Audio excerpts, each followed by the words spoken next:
మధ్యన జరిగిన మరణం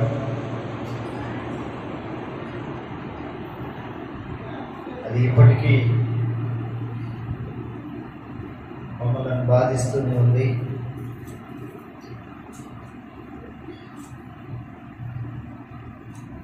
ఎన్నో ధైర్యకరమైనటువంటి మాటలు,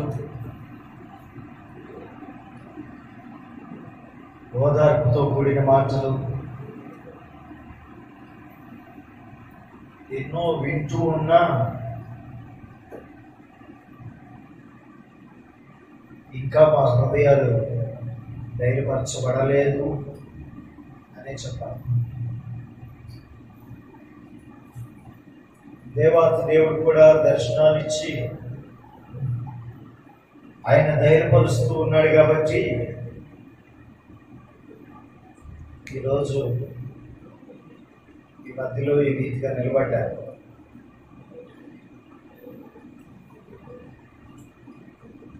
ప్రసంగి గ్రంథం 7వ అధ్యాయం 1వ వచనంలో రాయబడిన మాట.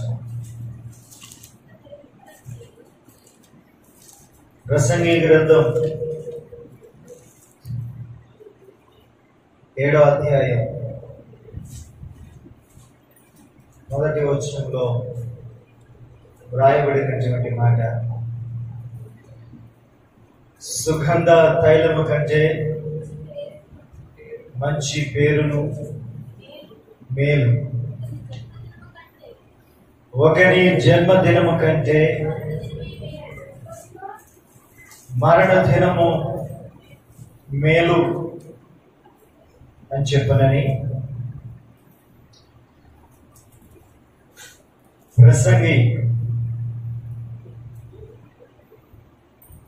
ప్రసంగిగా పేరు పెట్టబడిన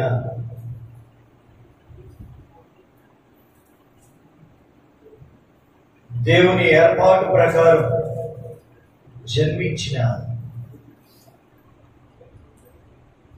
జ్ఞాని అయినటువంటి సొలొమోను గారు మాట్లాడుతూ ఉన్నటువంటి మాట.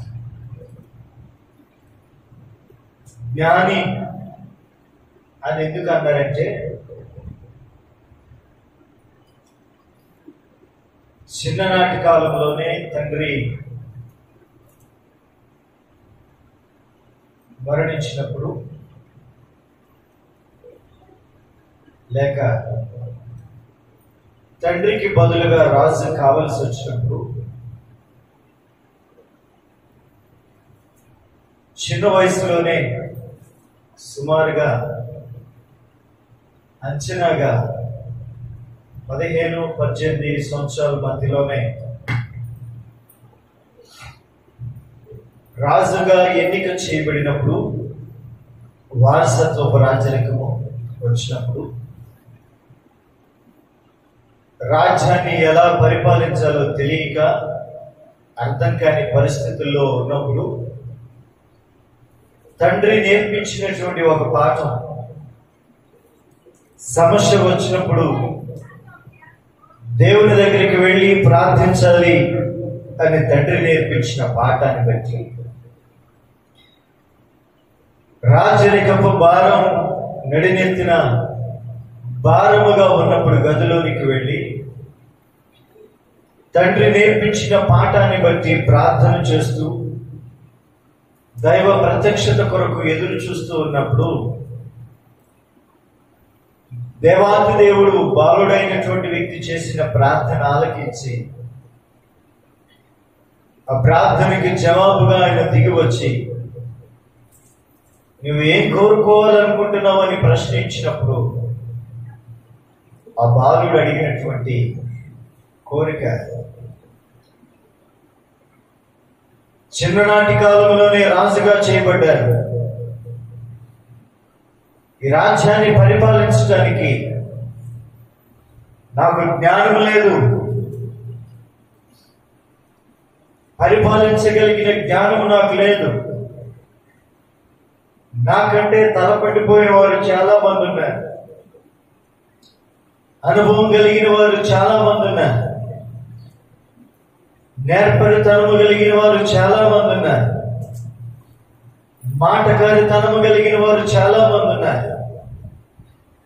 ఎత్తులకు పై ఎత్తు వేయగలిగిన వారు చాలా మంది ఉన్నారు. అవసరమైతే రాజ్యాలను కట్టి రాజ్యాలను నిలబెట్టుకోగలిగిన బుద్ధి బలము, కండబలము, జనబలము, వాక్చాతుర్యము కలిగిన వారు నా రాజ్యములో చాలా మంది ఉన్నారు. వారితో పోల్చుకుంటే నేను దేనికి పనికిరాను. మరి ఇలాంటి రాజ్యములో నేను రాజుగా పరిపాలన చేయాలి అంటే వెండి బంగారాలు కాదు, సైన్య బలగము కాదు, నాకు జ్ఞానము కావాలి అని ప్రభువుని కోరినప్పుడు దేవాతి దేవుడు ఆ బాలుడు అడిగిన ప్రార్థనని బట్టి, కోరికను బట్టి సంపూర్ణమైన జ్ఞానాన్ని అనుగ్రహించినట్టుగా సమూయేలు గ్రంథంలో మనకు కనబడుతుంది. 2వ సమూయేలు గ్రంథం. ప్రియులారా, ఆ జ్ఞానాన్ని పొందుకున్న ఆ వ్యక్తి గురించి బైబిల్ గ్రంథంలో ఇలాగ రాయబడింది. అంతకు ముందు గాని ఆ తర్వాత గాని అంతటి జ్ఞానాన్ని సంపాదించుకున్నటువంటి వ్యక్తి ఎవరూ లేదని. అంతకు ముందు గాని ఆ తర్వాత గాని అంతటి జ్ఞానాన్ని సంపాదించుకున్న వ్యక్తి ఎవరూ లేరు. ఎవరు ఈ వ్యక్తి అంటే సొలొమోను రాజు. సొలొమోను గారి యొక్క జ్ఞానమును తెలుసుకునడానికి షేబా దేశము నుండి ఒక రాణి బయలుదేరి వచ్చి ఆయన జ్ఞానయుక్తమైన మాటలు వినడానికి తన రాజ్యాన్ని విడిచి ఆయన దగ్గరికి వచ్చి ఆయనను వివాహం ఆడి. ప్రియులారా, గమనించండి, ఇంతటి జ్ఞానయుక్తమైనటువంటి వ్యక్తి మాట్లాడుతున్నటువంటి మాట, దేవుడి దగ్గర నుంచి జ్ఞానాన్ని పొందుకున్నటువంటి వ్యక్తి మాట్లాడుతున్నటువంటి మాట, దైవికమైనటువంటి జ్ఞానాన్ని సంపాదించుకున్నటువంటి వ్యక్తి మాట్లాడుతున్నటువంటి మాట ఏంటంటే, జన్మదినము కంటే మరణ దినము మేలు అని చెప్పండి. మనందరం ప్రభు సన్నిధిలో మేలు కొరకు ప్రార్థన చేస్తాం కదా. నాకు మేలు జరగాలి, నా కుటుంబంలో మేలు జరగాలి, నా బిడ్డల విషయాల్లో మేలు జరగాలి, నేను చేస్తున్న ఉద్యోగం విషయంలో మేలు జరగాలి, నేను చేస్తున్న వ్యాపారం విషయంలో మేలు జరగాలి, పాడి పంటల విషయాలలో మేలు జరగాలని కోరుకుంటాం కదా. జ్ఞాని అయిన సొలొమోను గారు చెప్తాడు, మనము కోరుకోని మేలేంటో తెలుసా? మరణం. మరణాన్ని ఎవరూ కోరుకోరు. మరణాన్ని ఎవరూ కోరుకోరు కదా. మనము కోరుకోనటువంటి మేలు మరణము అంటాడు. అది మేలుకరమైనటువంటి దినము అంటాడు. ఎందుకు ఈ మాట మాట్లాడాడు? ఎందుకు ఇది మేలుగా ఎంచాడు అనే విషయాలు పరిశీలన చేస్తే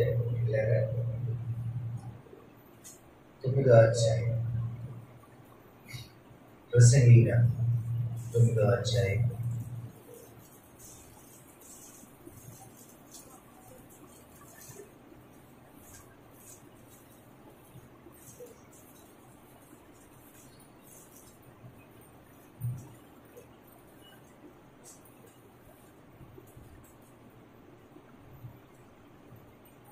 4వ వచనం, 5వ వచనం కూడా చదువు, లేదంటే 5, 6 వచనాలు చదువు. బ్రతికియుండు వారు తాము చత్తురని ఎరుగుదురు, అయితే చచ్చిన వారు ఏమీ ఎరగరు. వారి పేరు మరుబడి ఉన్నది, వారికి ఏ లాభము కలదు. వారిని ప్రేమింపరు, వారిక ప్రేమింపరు, పగబెట్టుకొనరు, అసూయపడరు. సూర్యుని క్రింద జరిగి వాటిలో దేని యందును వారికి నెప్పటికి వంతు లేదు. ఎందుకు మేలు మరణ దినము అనంటే,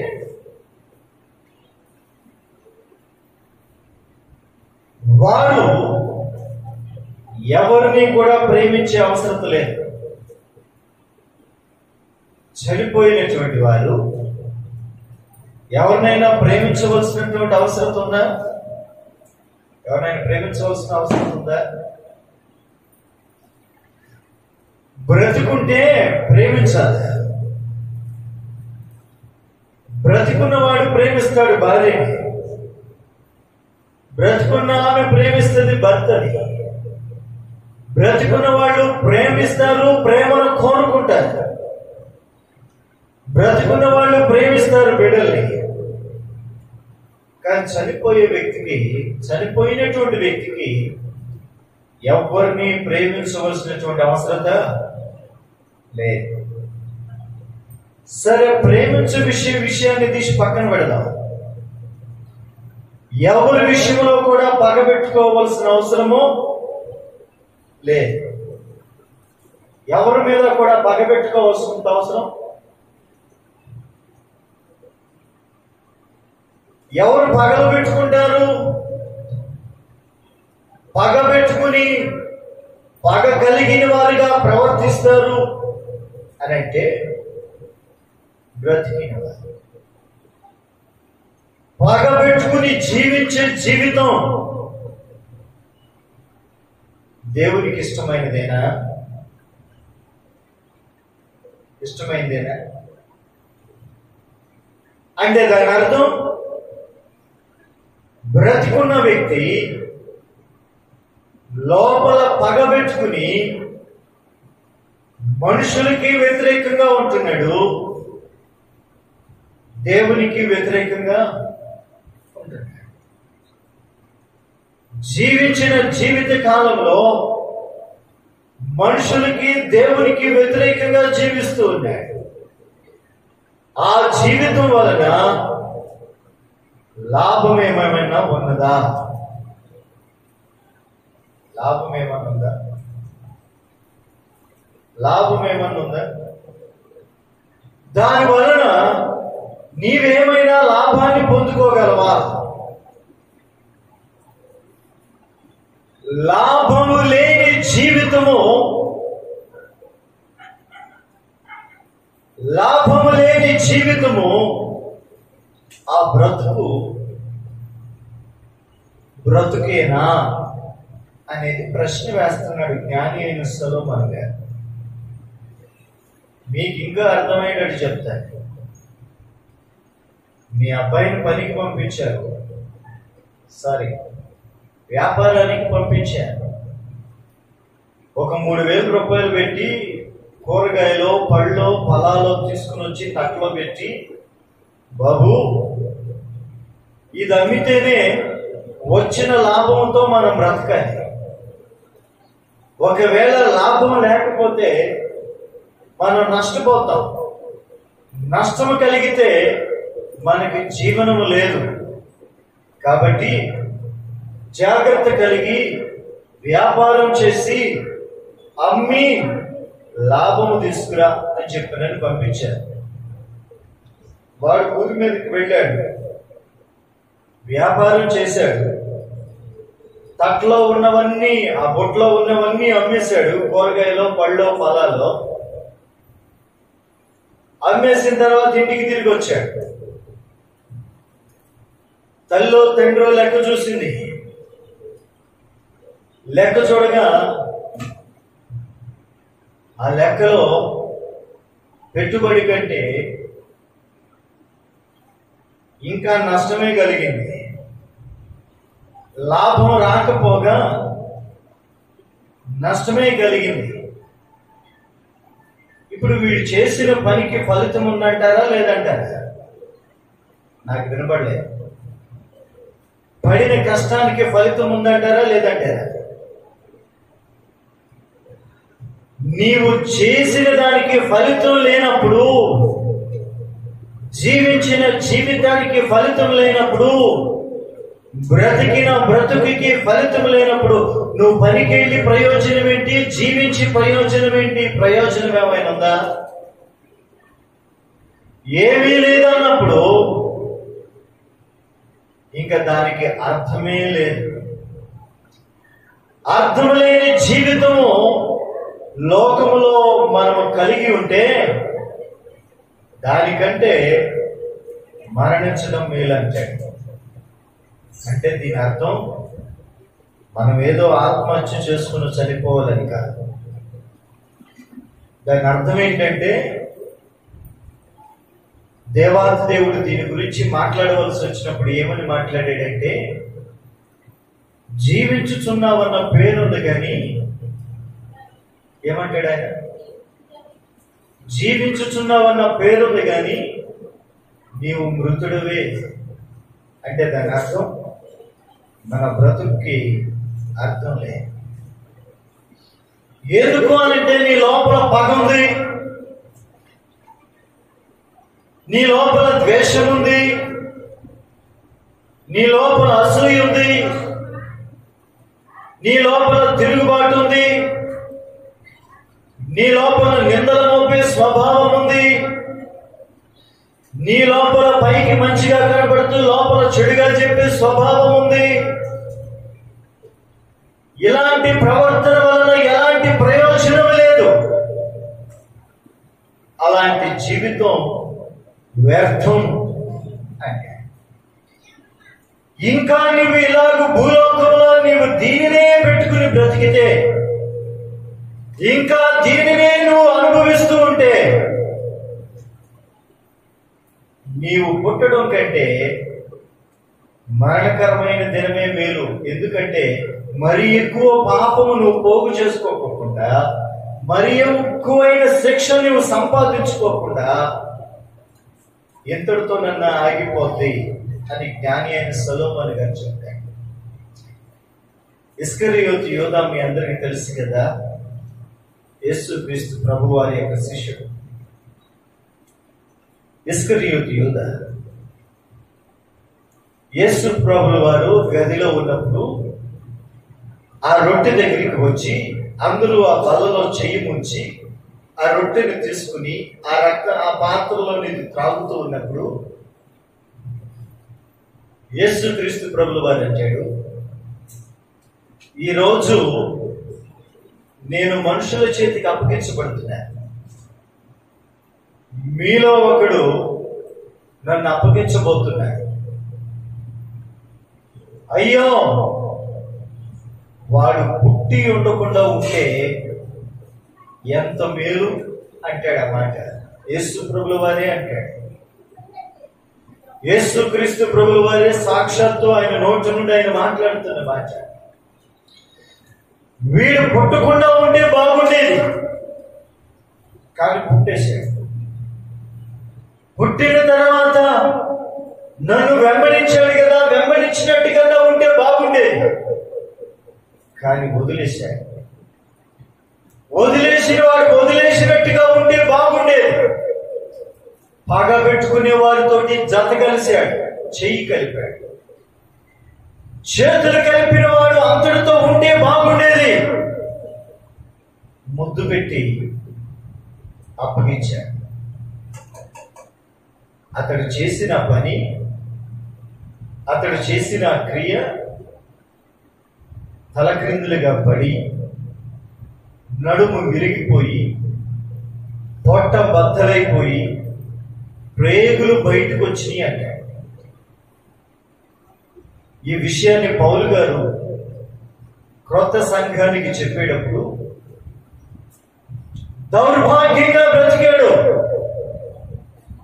లోపల పగ పెట్టుకుని, లోపల కక్ష పెట్టుకుని, లోపల అసూయ పెట్టుకుని, పైకి బాగా నటిస్తూ లోపల ద్వేషాన్ని పెట్టుకుని, పైకి బాగానే మంచిగానే కనబడుతూ లోపల చెడు మాటలు, చెడు బీజాలు విత్తుతూ వెళ్ళాడు.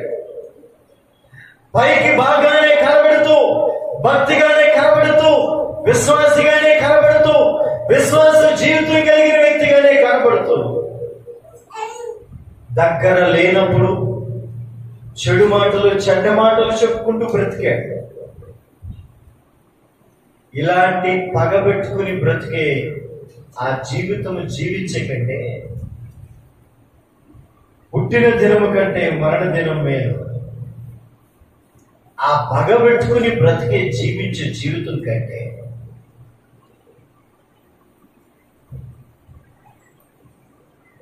మరణం చాలా గొప్పదండి. ఆయన అంటాడు, చూడండి మళ్ళీ 6వ వచనం, పగబెట్టుకున్నారు, అసూయ పడరు, సూర్యుని క్రింద జరిగేటువంటి దేనిలో కూడా వాళ్ళకి వంతు లేదు. దేవునికి స్తోత్రం. వాళ్ళకి ఏమి లేదు. అబద్ధంలో పాలిభాగం లేదు, దొంగతనంలో పాలిభాగం లేదు, చెడుతనంలో పాలిభాగం లేదు, అపవిత్రతలో పాలిభాగం లేదు, చెడు కార్యాల్లో, చెడు ఊహల్లో, చెడు తలంపుల్లో పాలిభాగం లేదు. సూర్యుని క్రింద జరిగే మోసంలోనూ అబద్ధంలో వారికి పాలిభాగం లేదు. మనిషి ఉన్నప్పుడు ఒకలాగా, మనిషి లేనప్పుడు ఒకలాగా చెప్పేటువంటి ఆ కాని మాటలలో పాలిభాగం లేదు. అసూయలోను, పగలోను, కక్షలోను పాలిభాగం లేదు. పాలిభాగం లేదు. పాలిభాగం లేని మరణం మేలుకరమైనది. దేవునికి స్తోత్రం. పాలిభాగం లేని మరణం మేలుకరమైనది. ఇంకో మాట చెప్పిన, లోపల అసూయ పెట్టుకుని, లోపల పగ పెట్టుకుని, లోపల పాపం పెట్టుకుని చనిపోతే, నేను మరలా చెప్తున్నాను, లోపల అసూయ పెట్టుకుని, పగ పెట్టుకుని, పాపం పెట్టుకుని చనిపోతే, ఒకవేళ నువ్వు క్రైస్తవుడు అయినా, బాప్తిసం తీసుకున్నా, రొట్టెలో పాలిభాగస్తురాలు అయినా, ప్రభు శరీరాన్ని భుజించిన, దాన కార్యాలు చేసిన, పుణ్య కార్యాలు చేసిన, ఏది చేసినా లోపల పగ పెట్టుకుని, అసూయ పెట్టుకుని, సూర్యుని క్రింద జరిగే చెడు క్రియలు లోపల పెట్టుకుని చనిపోతే,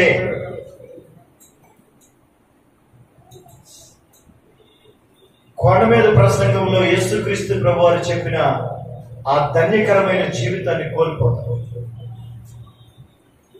మత్తయి సువార్త 5వ అధ్యాయంలో యేసు ప్రభువారు చెప్పిన మాట ఏంటో తెలుసా?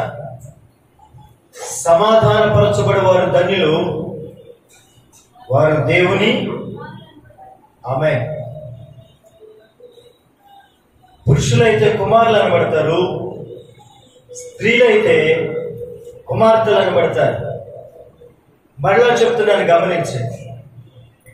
లోపల సమాధాన పడని పగుంటే, లోపల సమాధాన పడని అసూయ ఉంటే, లోపల సమాధాన పడని సూర్యుని క్రింద జరిగించిన ప్రతి క్రియలు ఉంటే, ఒకవేళ మరణిస్తే, నేను చెప్తున్నాను, బైబిల్ చెప్తుంది, సమాధానపరచబడేటువంటి స్థితిలో నీవు లేవు కనుక పరలోక రాజ్యంలో దేవుని కుమారుడిగా, కుమార్తెగా పిలిపించుకునే అర్హత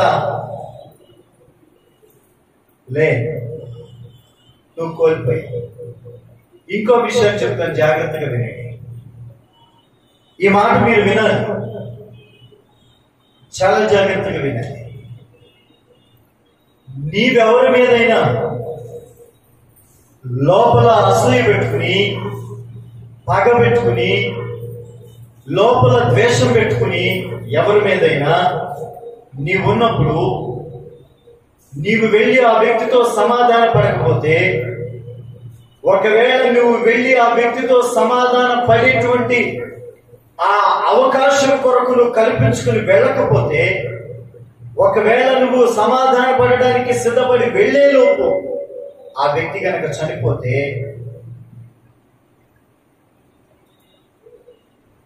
నీవు సమాధాన పడాలి అనుకున్న వ్యక్తి నీ కళ్ళ ముందు దాటిపోతే, ఏ వ్యక్తి గురించి నువ్వైతే లోపల పెట్టుకున్నావో పగ, కక్ష, ద్వేషం, అసూయ, నీవు సమాధాన పడక మునిపే ఒకవేళ ఆ వ్యక్తి చనిపోతే నువ్వు ఎవరితో సమాధాన పడతావు? నువ్వు సమాధాన పడవలసినటువంటి వ్యక్తి చనిపోయాడు కదా, లోపలున్న పగని, కక్షని, ద్వేషాన్ని తీసేసుకుందాం అనుకునే లోపు ఆ వ్యక్తి మరణించాడు కదా, నీవు ఎవరితో వెళ్ళి సమాధాన పడతావు? నీవు సమాధాన పడే వ్యక్తి చనిపోతే, నీకు సమాధానం లేకపోతే,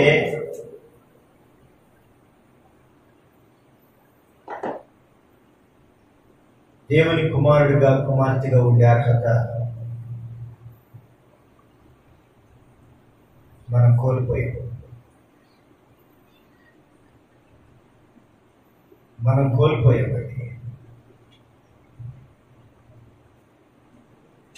నీవు సమాధాన పడకపోయినా, సమాధాన పడక మునిపే నీవు ప్రభువు దగ్గరికి వెళ్ళాలని సిద్ధపడ్డా, లేకపోతే మరణం నీ దరి చేరితే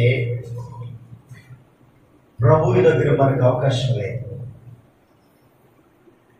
లేక నీవెవరి మీదైనా మనసు కష్టం పెట్టుకుని ఆ వ్యక్తిని కళ్ళ ముందు నీవు సమాధాన పడక మునిపే ఆ వ్యక్తిని కళ్ళ ముందే దాటిపోతే, ఆ వ్యక్తితో నువ్వు సమాధాన పడలేదు కాబట్టి ప్రభు దగ్గర అర్హతను కోల్పోయాను.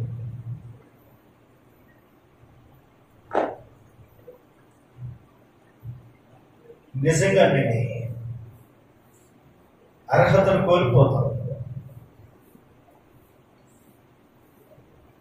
ఆ అర్హత కోల్పోయినాక, ఆ యోగ్యత, ఆ ధన్యత కోల్పోయినాక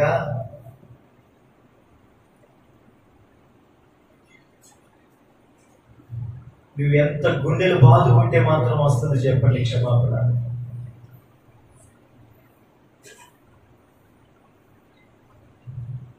ఎంత ఏడిస్తే వస్తుంది చెప్పండి సమాధానం?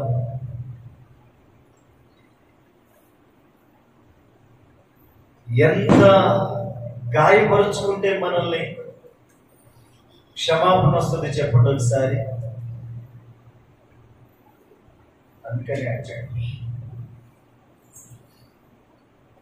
అందుకని భక్తుడు అంటే, నీ మరణ దినము కంటే, నీ జన్మదినము కంటే నీ మరణ దినం గొప్పది. ఎందుకో తెలుసా? ఒకవేళ నువ్వు ఉంటే ఇంకో వ్యక్తి మీద పగ పెట్టుకుని దేవుని రాజ్యాన్ని కోల్పోతావేమో. ఒకవేళ ఇంకా ఆయుష్ దేవుడు నీకు పొడిగించి నిన్ను నిలబెడితే, ఒకవేళ నీకు ఇచ్చిన ఆయుష్ని బట్టి ఎవరి మీద ద్వేషం పెట్టుకుని దేవుని రాజ్యాన్ని కోల్పోతావేమో.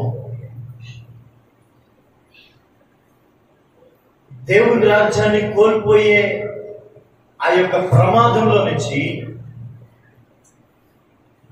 ఇప్పుడే తప్పించబడి నువ్వు పరలోకానికి వెళ్ళడం మేలే కదా. అదే విషయాన్ని చెప్తున్నాడు భక్తుడు, అది నీకు మేలు. రే దేవుని బిడ్డ, మన ముందు ఒక్కొక్కడు గతించిపోతా ఉన్నారు. గతించిపోయేటప్పుడు ప్రియ దేవుని బిడ్డ, నువ్వు నేను గమనించవలసింది ఏంటో తెలుసా?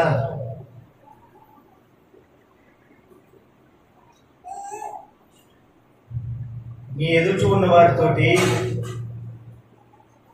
నీకు సమాధానం ఉందా లేదా పరిశీలన చేయాలి.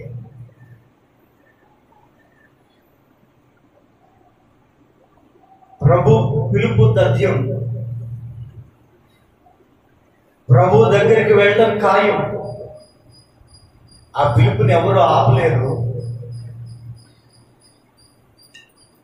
ప్రభు పిలుపుని అందుకున్న మనం పరలోకానికి వెళ్ళే ఆ యోగ్యత, ఆ ధన్యత సంపాదించుకున్నామా లేదా అనేది మనం పరిశీలన చేయాలి.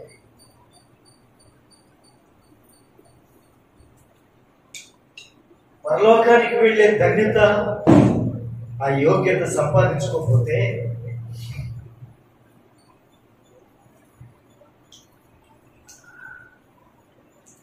విడిచిపెట్టబడతామండి. నిజంగా విడిచిపెట్టబడతాం. ఈ సందేశాన్ని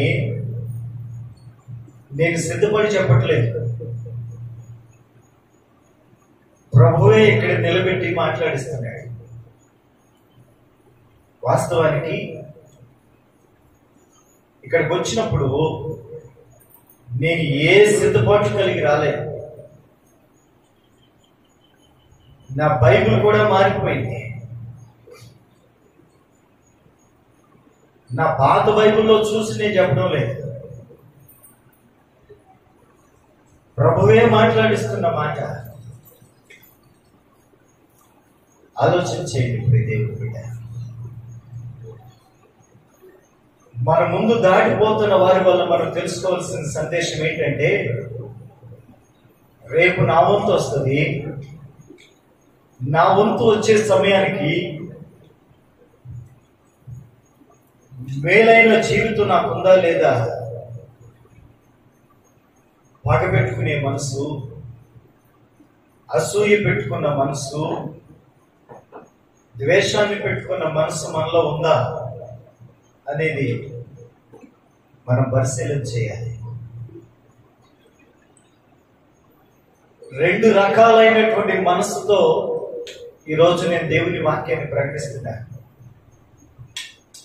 ఒకటి, ఆత్మీయంగా నేను కన్నా నా బిడ్డ ప్రభు పిలుపుని అందుకుని వెళ్ళిపోయింది అన్న బాధతోటి. రెండు, దేవుని చేత ప్రత్యక్షత దర్శనాన్ని పొందుకున్న వ్యక్తిగా నేను మాట్లాడుతున్నాను. మా అమ్మ చనిపోయింది, మా నాన్న చనిపోయాడు, మా అమ్మమ్మ చనిపోయింది, మా అత్తమ్మ చనిపోయింది, నా రక్త సంబంధికులు నన్ను బాగా ప్రేమించిన వాళ్ళందరూ చనిపోయారు. చనిపోయినప్పుడు ఎవరి గురించి నేను బాధపడలేదు.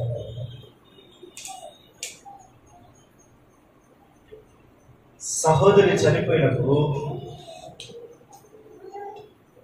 ఈ రోజుకి మానవ రీత్యా దుఃఖం అలాగే ఉంది. ఆత్మ సంబంధంగా ధైర్యపరచబడతా ఉంటారు. మానవ రీత్యా దుఃఖం ఎందుకు అని అంటే,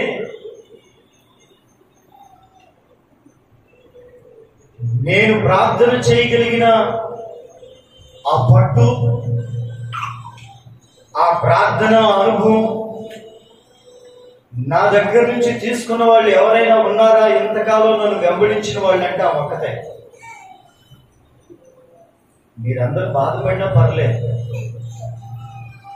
అంటే మేమంతా నేను వెంబడించలేదా, మీరు చెప్పిన వాక్యం వినడం లేదా, మేము ప్రార్థనకి రావట్లేదా, మేము చేయట్లేదా అని మీరు బాధపడవచ్చు. మోకాళ్ళు వేసి దేవుని దగ్గర జవాబు పొందుకునే ప్రార్థన అనుభవం ఏదైనా సరే పట్టుబట్టి సాధించే అనుభవం నా దగ్గర నుంచి తీసుకున్నది ఆ మొక్కటే. ఇంకోటి ఏంటంటే, ఒకే ఒక్కసారి చిన్ననాటి కాలంలో మందిరాన్ని విడిచి నా మీద అలిగి ఏదో అన్నానని మందిరాన్ని విడిచి వెళ్ళిపోయింది. వేరే మందిరానికి వెళ్ళింది. ఆ మందిరానికి వెళ్ళి బైబిల్ ఇచ్చుకుని వస్తా ఉంటే దారిలో కూర్చుని ఉండాలి. నేను దాటుకుని వెళ్ళాలి. అమ్మ తలకాయ ఉంచుకుని దాటుకుని వెళ్తా ఉంటే అమ్మా అని పిలిచాను. నా దగ్గరికి వచ్చింది. నీ తండ్రి నేను తప్పు చేస్తే శిక్షిస్తాడా శిక్షించడా అన్న. శిక్షిస్తాడు అంది. ఆత్మీయంగా తండ్రి నేను శిక్షిస్తే బాధ వచ్చిందా అన్న. వెంటనే కాళ్ళ మీద పడింది.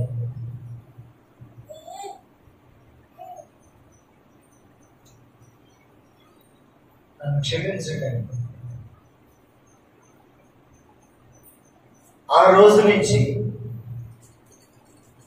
మరణం వెడబాటు చేయటమే కానీ ఏ రోజు నా మీద అలిగినట్టు కానీ, అలిగి మందిరాలు మానేయటం కానీ, ఎదురు చెప్పడం కానీ, తిరుగుబాటు చేయటం కానీ నాకు తెలిసైతే జరగలేదు. ఏ రోజు జరగలేదు నా మీద తిరుగుబాటు చేయటం. అంతేకాదు, చెడుగా కూడా ఎక్కడ చెప్పలేదు. ఆమె చనిపోయిన తర్వాత సేవకులు వచ్చారు.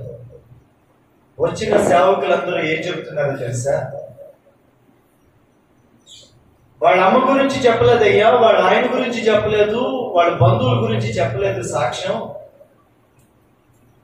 మా పాస్టర్ గారు నాకు మోకాళ్ళు వేయటం నేర్పించాడు, పాట పాడడం నేర్పించాడు, బైబిల్ చదవటం నేర్పించాడు, తీర్మానం చేయటం నేర్పించాడు, మౌనంగా ఉండటం నేర్పించాడు, దేవుని సన్నిధి విడిచిపెట్టకుండా ఉండటం నేర్పించాడని చెప్పనని పక్క సంఘాలలో సాక్ష్యం చెప్పినటువంటి ఆమె.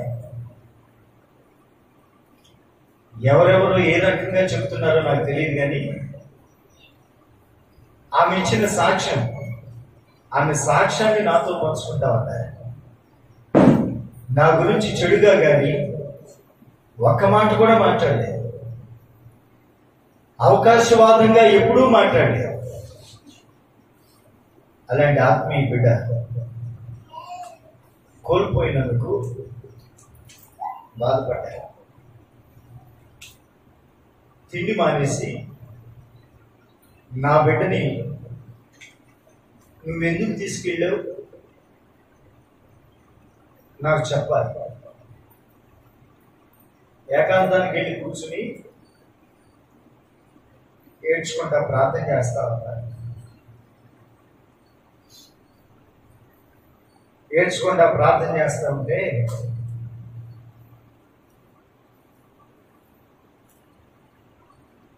ఆమె లేదని నువ్వు ఏడుస్తున్నావు కదా, ఆమె మీ సంఘంలో ఉండటం కావాలా, నా రాజ్యంలో ఉండటం కావాలా అన్నాడు ప్రభు. నేను అడిగాను, ఆమె నీ రాజ్యానికి వచ్చిందని నాకు రుజువేంటి? అబద్ధం చెప్పడంలా, మిమ్మల్ని నమ్మించడానికి చెప్పట్లా, దేవునికి నాకు మధ్య జరిగిన సంభాషణలు చెప్తున్నాను నేను. రుజువేంటి? మా తల్లి చనిపోయినప్పుడు ఎక్కడికి వెళ్ళిందో నేను అడగలేదు, మా నాన్న చనిపోయినప్పుడు ఎక్కడికి వెళ్ళాడని చెప్పు నేను అడగలేదు, మా అమ్మమ్మ మా అత్తమ్మ చనిపోయినప్పుడు కూడా నేను అడగలేదు. ఒకటి మాత్రం నాలో ఉండేది, మా నాన్న తాగుబోతానని బట్టి చనిపోయాడు, పోయి ఉంటాడు నరకానికి అనుకున్నా. మా అమ్మ సంగతి నాకు తెలియదు, నేను చిన్నప్పుడే చనిపోయింది, ఆమె చేసిన క్రియలను బట్టి ఆమె తీర్పు పొందింది అనుకున్నా. అమ్మమ్మ సంగతి నాకు తెలుసు. ఆమె ప్రార్థనే మా కుటుంబం అంతా దైవ సేవలో నిలబెట్టింది. దేవుని రాజ్యానికి వెళ్ళుంటుంది అని చెప్పిన నేను నమ్మకం. అత్తమ్మ సంగతి తెలుసు. ఆమె త్యాగమే ఆమె దేవుని సన్నిధికి నడిపించుంటది అని చెప్పని అనుకున్నా. బాధపడలేదు. ఈ మేడకెళ్ళింది, నాకు రుజువు కావాలి. ఏకాంతంగా కూర్చుని ప్రభు సన్నిధిలో ప్రార్థన చేస్తానంటే ప్రభు చెప్పిన మాట, ఇచ్చిన ప్రత్యక్షత, కలబులి మాటలు చెప్తలేదు, మీరేమన్నా అనుకోండి. నాకు దేవాతి దేవుడు ఇచ్చినటువంటి ప్రత్యక్షత. ప్రభు అంటాడు,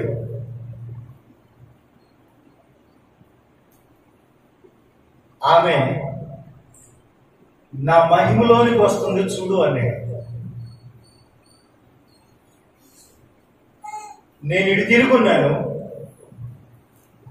నాతో ప్రభు నా ముఖమెదుటిగా నిలబడి మాట్లాడుతున్నాడు. చెయ్యితో చూపించి నా మహిమలోనికి వస్తుంది చూడన్నాడు. ఎక్కడుంది మహిమ అని నేను ఇట్లా వెనక్కి తిరిగాను. 18 సంవత్సరాల సేవా జీవితపు అనుభవంలో నేను ఎప్పుడు చూడలేదు ఆ వెలుగుని. నా కనులతో నేను ఎప్పుడు చూడలేదు ఆ మహిమ. చూస్తూ ఉన్నాను. ఆమె నడుచుకుంటూ వెళ్తా ఉంది ఆ మహిమలోనికి. వెళ్లే కొద్దీ మహిమగా మార్చబడతా ఉంది. వెళ్లే కొద్దీ మహిమగా మార్చబడుతుంది. నేను పిలిచే లోపే మహిమలోనికి వెళ్ళిపోయింది. వెంటనే ప్రభు పాదాల మీద పడ్డాను.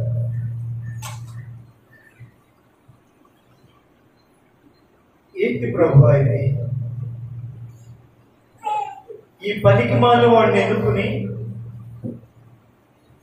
ఈ పనికి మాలిన జీవితం కలిగిన వాడిని ఎన్నుకుని, ఈ పనికి మాలిన వాడు బోధించిన ఆ మాటలు వినేటట్టు ఆ పిల్లను చేసి, ఈ పనికి మాలిన వాడు ప్రకటించిన సువార్తను నమ్మినందుకు, ఈ పనికి మాలిన వాడు నడిపించిన నడిపింపులో నిలిచినందుకు నీ రాజ్యంలో గొప్ప స్థానాన్ని ఇచ్చావు. నీ మహిమలో చోటు ఇచ్చావు ప్రభువా. ఈ పనికి మాలిన ఈ జీవితం కలిగిన వారికి పరలోకంలో సాక్ష్యం ఇవ్వడానికి ఒక బిడ్డను, నా కొరకు సాక్ష్యం చెప్పడానికి ఒక బిడ్డను నిలబెట్టు.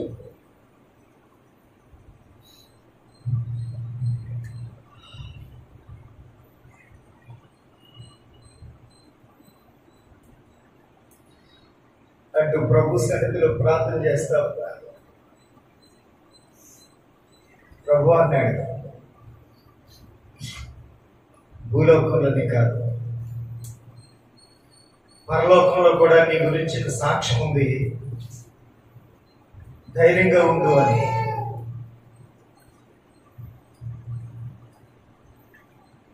నా జీవితాన్ని ప్రభువుకి అప్పగించుకున్నప్పుడు ప్రభు అన్నాడు, నువ్వు మోషేలాగా జనాంగాన్ని నడిపించాలి అన్నాడు. సేవా జీవితంలో ఎదురయ్యే ప్రతి ఒడిదుడుకుని గమనించి ఒక్కరినన్నా పరలోకానికి నడిపించగలిగితే చాలు ప్రభు అన్న. అప్పుడే ఒక సాక్ష్యాన్ని దేవుడు నిలబెట్టాడు. ఆమె ప్రభు సన్నిధికి చేర్చబడింది. ఆమె నా దగ్గర ఉంది, నా మహిమలో ఉంది, నేను మహిమలో ఉన్నాను, నా మహిమలో ఉంది. ఈ మహిమ ఎవరితో తెలుసా? కోటి సూర్యుల తేజ స్వభావుడై వెలుగుతున్న క్రీస్తునాథ్.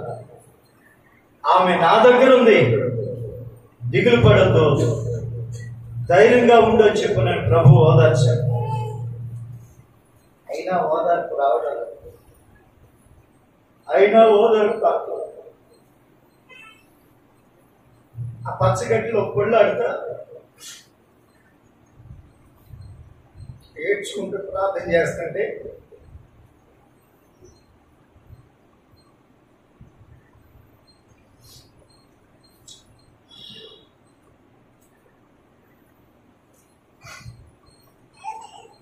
బిడ్డల సంగతి ఏంటి? ఈమె మరణాన్ని బట్టి వచ్చే నిందల సంగతి ఏంటి, అవమానాల సంగతి ఏంటి అని చెప్పునని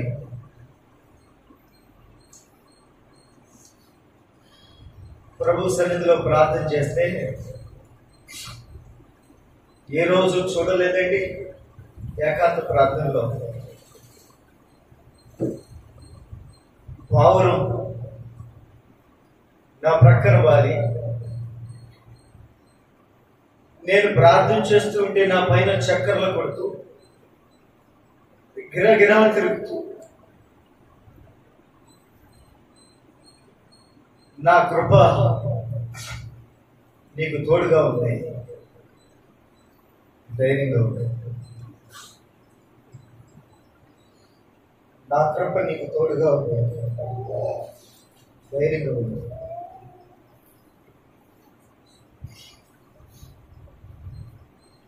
నా కృప నీకు తోడుగా ఉంది, ధైర్యంగా ఉండు అని ప్రభువు నాతో మాట్లాడడం, ధైర్యపరచడం నేను చూశాను. ఆయన నన్ను ధైర్యపరిచాడు, బలపరిచాడు. ఈరోజు నేను వాక్యం కూడా ఏం చెప్పలేను ప్రభు అంటే అది మేలేనని చెప్పు అని ఇక్కడికి వచ్చిన తర్వాత ప్రభు నన్ను ధైర్యపరిచాడు. నిన్ను విడువను, నిన్ను గూర్చిన సాక్ష్యం పరలోకానికి వచ్చింది. నిన్ను గూర్చిన సాక్ష్యాన్ని మోసుకుంటూ ఆమె వచ్చింది. నేను నిన్ను విడువను అని చెప్పునని ప్రభు వాగ్దానం చేశాడండి. ఎవరెవరు ఎలాంటి సాక్ష్యాలు చెప్తున్నారో నాకు తెలియదు, కానీ ఆ బిడ్డ మరణం భూలోకంలో సాక్ష్యాన్ని నిలిపింది, పరలోకంలో సాక్ష్యాన్ని నిలిపింది. ప్రత్యక్షత ద్వారా ప్రభు దగ్గర నేను చూశాను. నన్ను కూర్చున్న సాక్ష్యం పరలోకంలో వినబడింది చాలు అని చెప్పనని ప్రభు దగ్గర నేను ఒకటే అన్నా,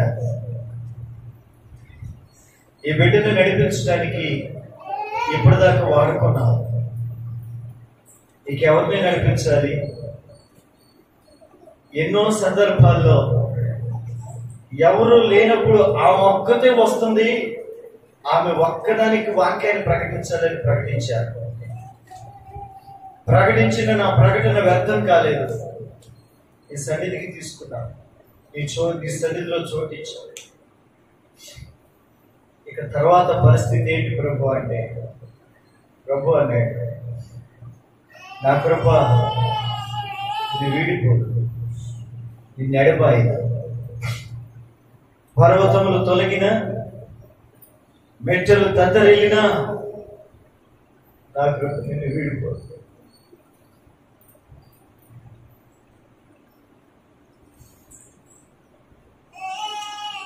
ప్రభు వాగ్దానం చేశాడు, ప్రభు వాగ్దానం చేశాడు.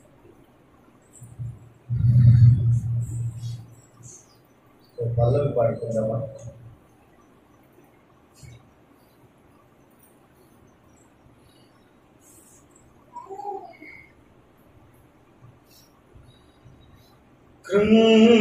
కృంగియున్న సమయాన అలసి సొలసిన తరుణాన విరిగి నలి స్థితిలోన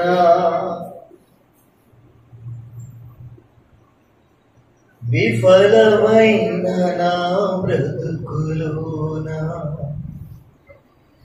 కృంగియున్న సమయాన అలసి సొలసిన కరుణాన విరిగిన స్థితిలోన విఫలమైన ఎవరి కోసమో పరుగెత్తితిని, ఎవరి ప్రేమను పొందనైతిని, ఎవరి కోసమో పరుగెత్తితిని, ఎవరి ప్రేమను నాదరి చేరిన నీ కృపా, నన్నాదరించిన నీ కృపా, నన్ను నడిపించిన నీ కృపా, నన్ను స్థిరపరచిన నీ కృపా, నన్ను స్థిరపరచిన నీ కృపా, యేసయ్యా నీ కృపా నన్ను వీడనన్నది, యేసయ్యా నీ కృపా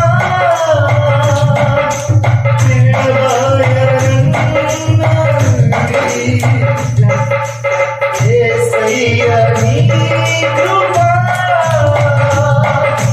నన్ను వీడనన్నది, యేసయ్యా నీ కృపా విడవయనన్నది, నీ కృపా నన్ను వీడనన్నది, నీ కృపా విడవయనన్నది, నీ కృపా నన్ను వీడనన్నది, నీ కృపా విడవయనన్నది,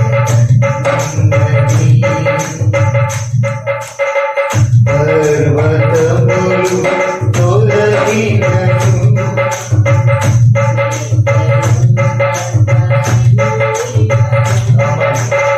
పర్వతములు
దేవుని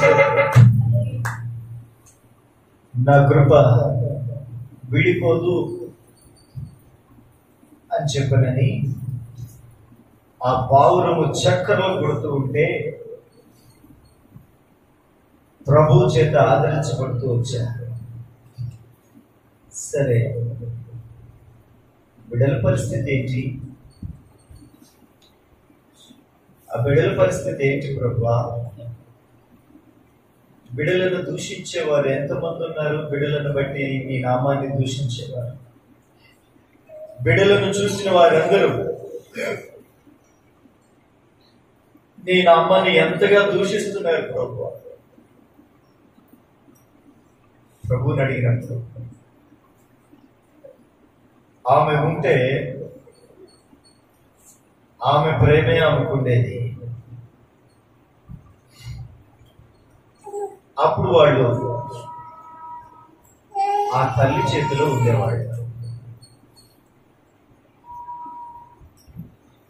ఇప్పుడైతే నా చేతిలో ఉన్నారు అంటే దేవునికి స్తోత్రం, దేవునికి స్తోత్రం, దేవునికి స్తోత్రం. నా చేతిలో ఉంది. ఆదరించేవాడిని నేను కదా, బలపరచువాడిని నేను కదా, ఆరోగ్యం ఇచ్చేవాడిని నేను కదా, వారిని లేవనెత్తువాడిని నేను కదా, వారిని దీవించేవాడిని నేను కదా. చెప్పు ఒకానొక సమయానికి మరిచిపోయే తల్లి కావాలా? తల్లి మరిచినా మరువని దేవుడు కావాలా? దేవుని చేతిలో ఉండటం గొప్ప, మానవుని చేతిలో ఉండటం గొప్ప? ఎంతైనా తల్లి లేని లోటే కదా ప్రభువా. ప్రభు అన్నాడు, నీకెవరున్నారు? నిన్నెవరు ఆదరించారు? నిన్నెవరు నిలవబెట్టారు? నిన్నెవరు దీవించారు? మీ అమ్మనా లేక నేనా? ప్రభు ప్రశ్నించాను. ప్రభువా, నీవే దీవించావు, నీవే బలపరిచావు, నీవే ఆశీర్వదించావు, నీవే నిలబెట్టావు. నీవు లేకపోతే నా బ్రతికేంటో అని చెప్పినప్పుడు నేను దీవించాను గనక నీ సాక్ష్యం పరలోకంలో వినబడింది అంటే నా చేతిలో ఉండటం వారికి ఆశీర్వాదకరం. నేను వారిని ఆదరిస్తాను, నీవు నా పని చేయాలి. దేవునికి స్తోత్రం, దేవునికి స్తోత్రం, దేవునికి స్తోత్రం. ప్రియమైన దేవుని బిడ్డ, ఆమె భౌతికంగా మన దగ్గర లేదని బాధపడుతున్నాం, కానీ దేవుని బలిపీఠం మీద నిలబడి మాట్లాడుతున్నాను. ఆమె ప్రభు సన్నిధిలోనే చేరింది మహిమ ప్రవేశంలో. దేవునికి స్తోత్రం, దేవునికి స్తోత్రం. ఈరోజు చెప్పబడిన వాక్యాన్ని మీరు విన్నారు కదా. మనం చేయవలసిన పని ఏంటంటే ఆమె వెళ్ళి ప్రభు సన్నిధిలో స్థానాన్ని సంపాదించుకుంది. మనకి ఇక్కడ ఉన్న మనకు, బాధపడుతున్న మనకు, పరిస్థితిని చూసి ఆలోచిస్తూ మాట్లాడుతున్న మనకు పరలోకానికి వెళ్ళే అర్హత ఉందా లేదా పరీక్షించుకోమని ప్రభు మాట్లాడిన సంగతి జ్ఞాపకం ఉంది కదా. దేవుడు ఇంకా మనల్ని బ్రతికించాడంటే దాని అర్థం ఏంటంటే దేవుని దృష్టిలో యోగ్యమైన వారిగా ఉన్నామో లేమో పరీక్షించుకోమని. అవును, ఎవరి మీదన్నా మనసు కష్టం పెట్టుకుని నువ్వు చనిపోయినా నీకు పరలోకంలో చోట్లేదు. నీవెవరి మీదైనా మనసు కష్టం పెట్టుకున్నప్పుడు వాళ్ళు చనిపోయినా నీవు సమాధాన పడక మునిపే, వాళ్ళు చనిపోతే సమాధాన పడని కారణాన దేవుని కుమారులుగా కుమార్తెలుగా అయ్యే అర్హతను మనం పోగొట్టుకుంటున్నాం. ఈ దినమును మనం పరిశీలన చేయాల్సింది ఏంటంటే, సాధ్యమైనంత వరకు, వీలైనంత వరకు నీవు పరిగెత్తగలిగినటువంటి సామర్థ్యాన్ని బట్టి పరిగెత్తి ఎవరితోనైనా అసమాధానంగా నువ్వు ప్రవర్తించుంటే, ఎవరితోనైనా పగబెట్టుకున్న స్వభావపు లక్షణం నీ దగ్గరుంటే, ఎవరి మీదన్నా అసూయ పడిన లక్షణం మనలో ఉంటే, ఎవరిని మీదైనా నిందలు వేసిన అబండాలు మోపిన స్వభావం మనలో ఉంటే, బ్రతికుండగానే వెళ్ళి సమాధాన పడండి. లేక మనము బ్రతికుండగానే వెళ్ళి సమాధాన పడదాం. వాళ్ళు బ్రతికలేకపోయినా, మనము బ్రతికలేకపోయినా సమాధాన పడడానికి వీలు లేదు. సమాధాన పడేటువంటి అర్హత మనం కోల్పోయినప్పుడు, ప్రియ దేవుని బిడ్డ, యేసుక్రీస్తు ప్రభువు వారి కొండ మీద ప్రసంగంలో ఆయన చెప్తూ వచ్చాడు, సమాధాన పరచబడిన వారు ధన్యులు, పరచబడిన వారు ధన్యులు, లేకపోతే సమాధాన పరచువారు ధన్యులు. వాళ్ళే దేవుని బిడ్డలు, దేవుని కుమారులు కుమార్తెలు. పరలోక రాజ్యముల అర్హత, పరలోక రాజ్యముల స్థానం లేకపోతే నీకు లేదు. నీ అత్తతో, మామతో, తోడి కోడలతో, లేకపోతే మరుదులతోటి, నీ ఇరుగు పొరుగు వారితోటి పగబడిన సందర్భాలుంటే, నీ ఇరుగు పొరుగు వారి మీద నిందలు మోపిన పరిస్థితులుంటే, నీవు ఎవరినైనా అసూయ పెట్టుకున్న పరిస్థితులు ఏమైనా ఉంటే, నీ లోపల సమాధానం లేని పరిస్థితులు ఏమైనా ఉంటే, ఇప్పుడే నీ కంఠములో ప్రాణం ఉండగానే, వాళ్ళ కంఠములో ప్రాణం ఉండగానే వెళ్ళి సమాధాన పడు. పరలోక రాజ్యం దొరికి. సమాధాన పడకపోతే పరలోక రాజ్యంలో చోటు లేదు. పరలోక రాజ్యంలో చోటు సంపాదించుకోలేని క్రైస్తవ జీవితం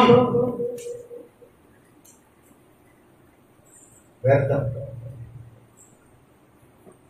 ఆ జీవితం వ్యర్థం, ఆ విశ్వాసం వ్యర్థం, ఆ ప్రార్థన వ్యర్థం, ఆ భక్తి వ్యర్థం, ఆ యొక్క సాక్ష్యం వ్యర్థం అండి.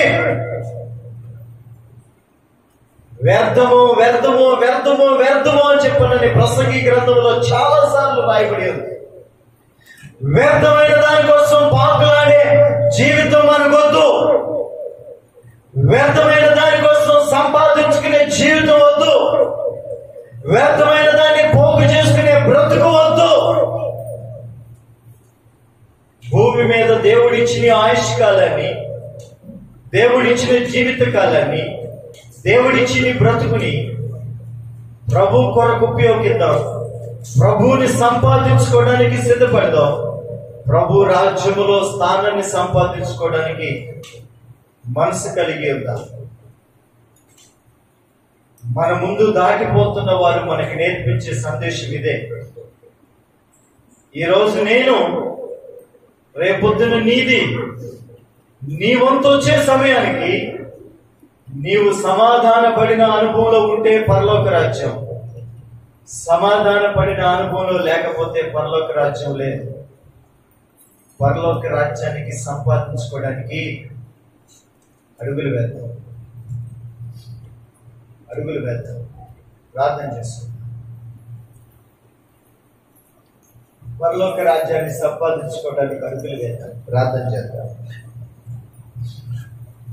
పరిశుద్ధుడైన తండ్రి, ప్రేమ కలిగిన మా ప్రభువా, ఈ దినమున మీరు మాట్లాడిన సంగతులను బట్టి, తెలియపరిచిన సంగతులను బట్టి నీకు వందనాలు.